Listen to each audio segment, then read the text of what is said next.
السلام علیکم ورحمۃ اللہ وبرکاتہ۔ بسم اللہ الرحمن الرحیم۔ اپنی بچی کی شادی صرف کسی مرد سے کریں۔ آپ کو یہ عنوان عجیب لگا ہوگا اور آپ سوچ رہے ہوں گے کہ ہم سب اپنی بچیوں کی شادیاں مردوں سے ہی تو کرتے ہیں، لیکن میرا ماننا ہے کہ ایسا نہیں ہے۔ اکثر بچیوں کے گھر ٹوٹنے کی وجہ صرف اور صرف یہی ہوتی ہے کہ ان کی شادی کسی مرد سے نہیں ہوتی، بس مرد دکھائی دینے والے ایک فرد سے ہوئی ہوتی ہے۔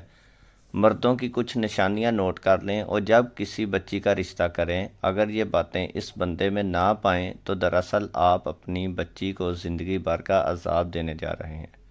نمبر 1، مرد عورت سے ایک مکمل الگ صنف ہے، تو جس مرد کو عورتوں کے اوصاف والا پائیں اسے معذرت کر لیں۔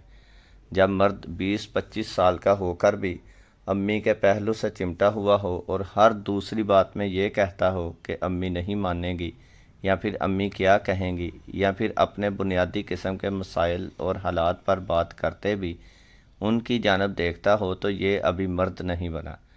میں یہ ہرگز نہیں کہہ رہا کہ مرد وہ ہے جو ماں کا نافرمان ہو یا ان کی بات نہ سنتا ہو۔ میں یہ کہہ رہا ہوں کہ مرد ہونے کا عمل اس کے بغیر مکمل نہیں ہو سکتا کہ آپ اپنے کچھ نہایت اہم اور ذاتی معاملات میں اتنے سمجھدار نہ ہو جائیں کہ اپنے لیے سوچ نہ سکیں۔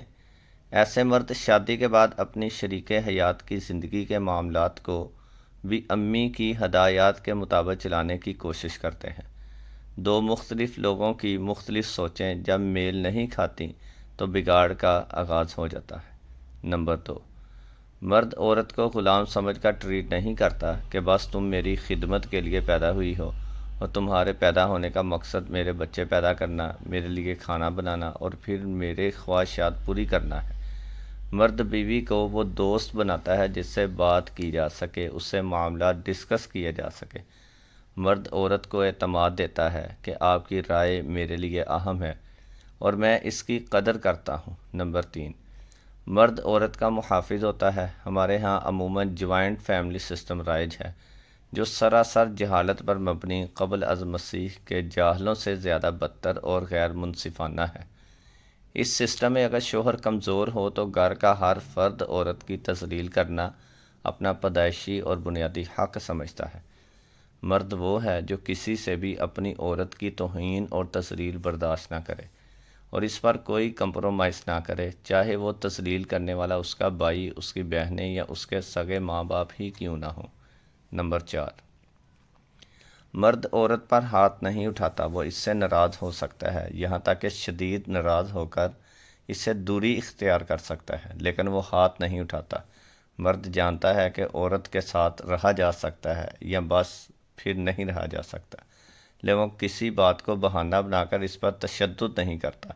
نمبر 5، مرد کسی بھی صورت مکمل مرد نہیں ہو سکتا اگر اس میں عورت کو برداشت کرنے کا مادہ نہ ہو۔ یاد رکھیں، عورتیں ایک صنف کے ہونے کے باوجود خود ایک دوسرے کے لیے ناقابل برداشت ہوتی ہیں، چاہے وہ نند بھابی کا رشتہ ہو، ساس بہو کا ہو یا پھر باوج وغیرہ کی صورت ہو۔ ایسے میں صرف ایک مرد ہی عورت کو ڈیل کر سکتا ہے اور زندگی کی ناؤ کو دھکا لگاتے پار لگا سکتا ہے۔ اب اس آخری بات کے بعد چونکہ عورتوں نے میرے پیچھے پڑ جانا ہے، لہذا میں پوسٹ پبلش کرنے کے بعد ایک دن کے لیے فیس بک سے دور جا رہا ہوں۔ یہ بھی مرد ہونے کی نشانی ہے کہ مرد عورتوں سے بحث نہیں کرتے۔